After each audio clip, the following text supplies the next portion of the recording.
สบายดีนะสบายดีลูกค้าหมดทุกคนนะมื้อนี้ก็สิมารีวิวเครื่องนะรีวิวเครื่องหน่อยนึงให้ลูกค้าได้เบิ่งนะอันนี้ก็จะเป็นแฟกเตอร์นะแฟกเตอร์เครื่องนี้ก็ขาดมาระยะหนึ่งนะช่วงนี้ก็ขาดไปโดนนิดนึงนะอันนี้ก็กล้าเข้าใหม่นะเข้าใหม่มามื้อนี้นะเข้ามาใหม่นะสุดจะเป็นสุดแฟกเตอร์เลยนะเบิ่งนะแฟกเตอร์เข้ามาใหม่ๆเลยนะจิกเจียเลยนะยังบ่ทันประกอบนะจิกเจียนะโรงงานใส่งอน 100% นะเบิ่งสุดแฟกเตอร์นะ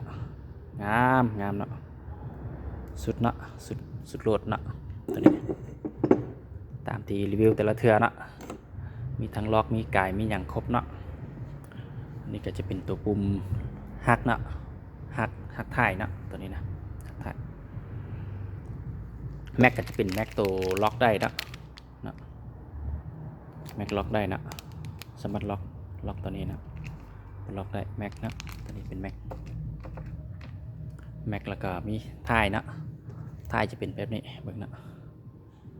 ถ่ายนะตัวนี้งามนะถ่ายน้อยนะเบาเลยนะตัวนี้ถ่ายน้อยถ่ายเบาเลยตัวนี้เก็บเสียงเป็นเจนแท็กนะเก็บเสียงเจนแท็กดำเลยนะตัวนี้นะเจนแท็กดำเลือดนะก็จิกเจียออกมาเลยนะไม้เลื่อมปั๊บเลยนะเจนแท็กนะตัวนี้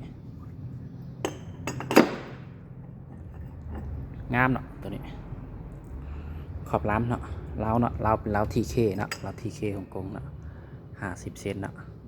50 เซนนะงามเลยเนาะเบิ่งว่ามีจักเกี่ยวเนาะคือชิแมน10 เกี่ยวเนาะคือชิแมน10 เกี่ยวเนาะเบิ่งเกี่ยวกัน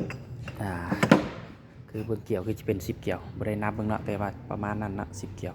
ถังก็เป็นถังคาร์บอนเนาะถังคาร์บอน 0.5 เนาะถังคาร์บอน 0.5 เนาะ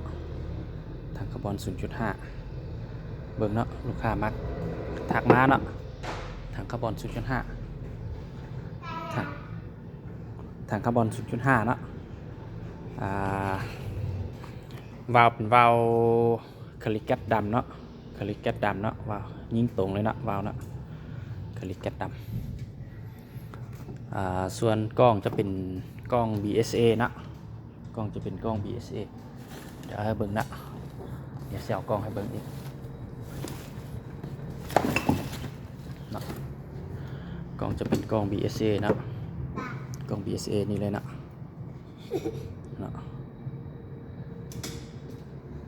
กล้องเป็นกล้อง BSA สีขายให้เบิ่งนะกล้อง BSA นะไม้เลยนะไปเลยขนาดเป็น C-14 คูณ44นะขนาดนะตัวนี้นะ C-14 คูณ44นะ TMD นะขยายตามซูมนะ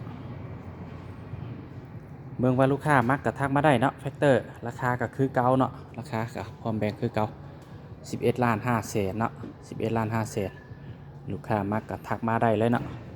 ว้าวกับไม้เลยเนาะอยู่กองอยู่อย่างเลยเนาะเบิ่งลูกค้าคนใดมักสนใจก็ทักมาเนาะ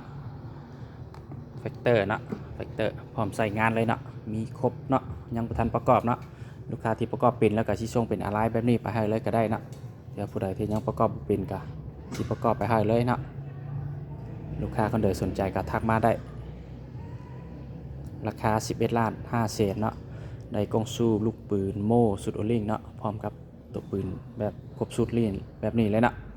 มีครบสุดพร้อมยิงเลย